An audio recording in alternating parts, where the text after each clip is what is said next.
Or into your black experience, I remember being in college and us having the oppression Olympics saying, well, I had government cheese, what'd you have? Well, I had EBT, what'd you have? My grandma passed when I was poor, what'd you have? My daddy wasn't there. And we're all like battling with like...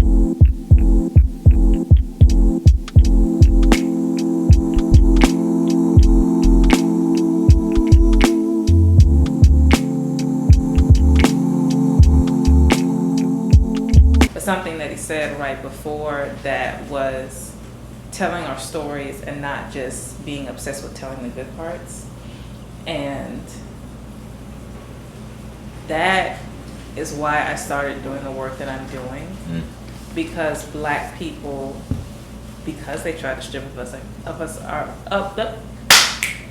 because they tried to strip us of our humanity, we've only been comfortable telling the good parts of our story.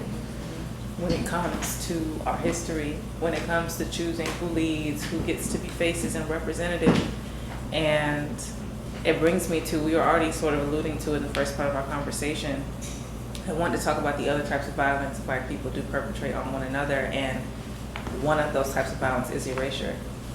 And with that erasure comes types of violence that exists because we don't value other types of black people in the same ways that we do the people we feel aligned with the good parts. Yep.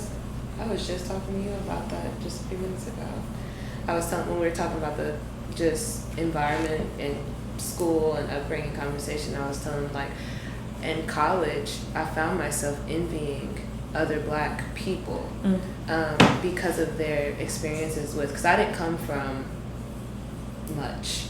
So, you know, I had to work my way through college. I had a full-time job. I paid my own rent. And I found myself seeing my roommate, who was my best friend, I loved to death, but her parents paying her rent and her parents buying her groceries. And I didn't have that. You know, not to say my parents didn't love me, but they couldn't provide that for me. I had to provide it for myself.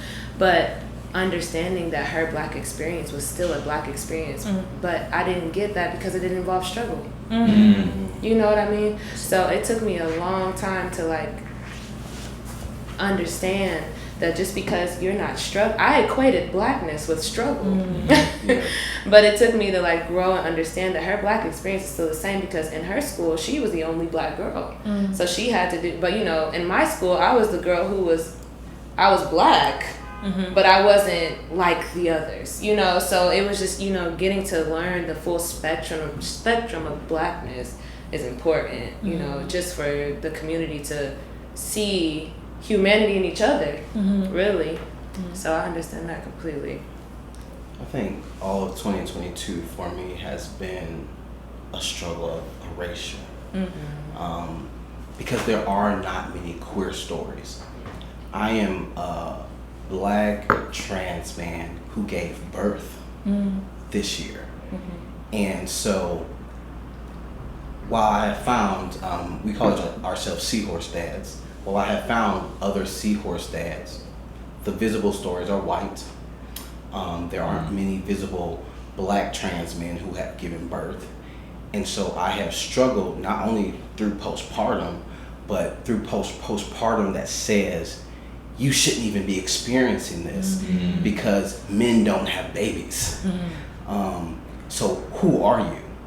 Oh, well, you're a woman. No, I'm not. Never have been, never identified that way, never felt that way. But I did happen to have the reproductive system to give birth. So where does that put me in the world?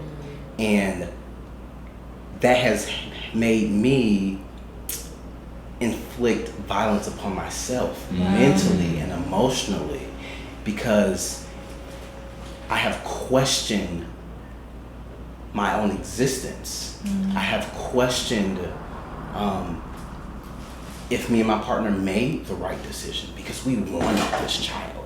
We had to go through many steps for this child to even be in the world.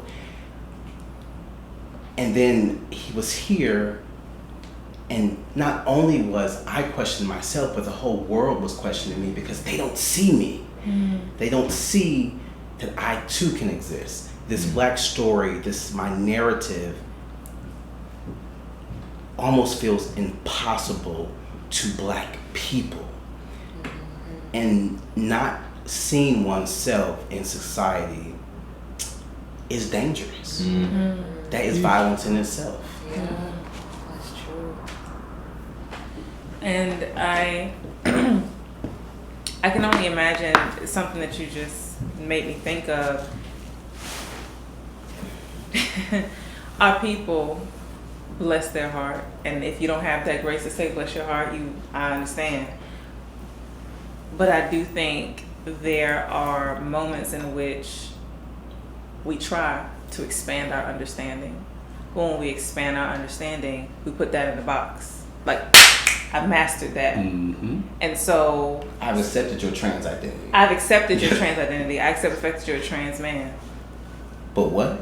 Yes, yeah. But you want to have a baby. It's not for them to understand. And we always talk about, we fear what we do not understand, and there's so much gray area it's gray area that's not safe too.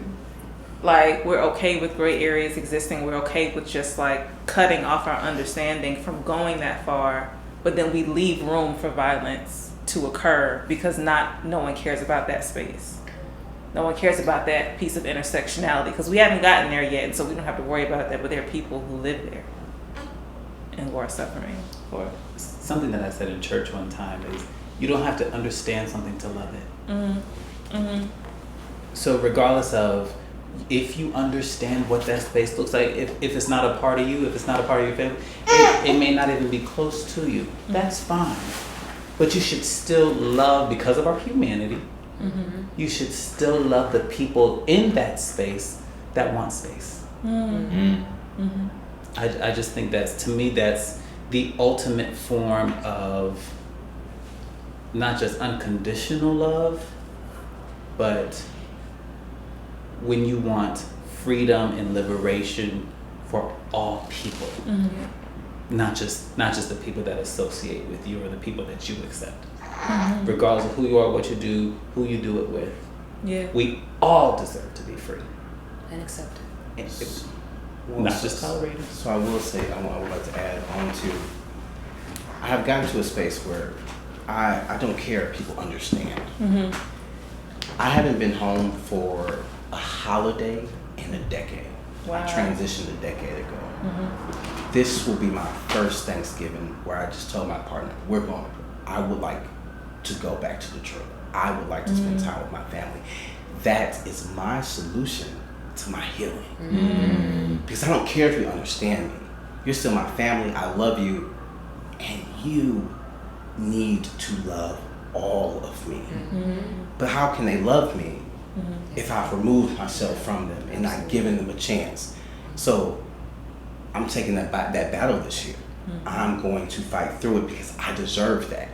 That is my way of combating the violence that is constantly thrown at me from the world. The world's not safe. My family has to be safe. And so if it's going to be safe, I have realized that I have to put in the work to help make it safe for me and for my family. Because I want our child to have a safe space, to have family, to have the love that I had until I started walking in my truth, but let my aunt tell it was still there. I just disappeared because I was trying to protect myself. Which is necessary sometimes though, right? Like, I guess I'm always in this space of like chosen family and like blood from that family, right?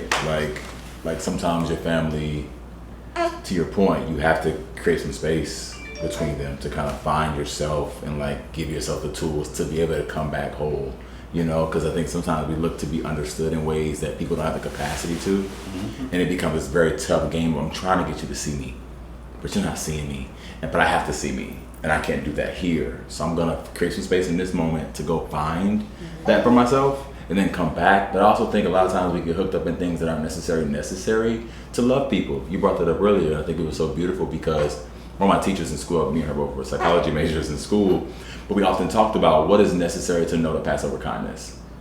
Is your gender necessary? Orientation necessary? Your race? Like, what's necessary for you to be kind to you? And a lot of the things that we deem necessary aren't really that necessary.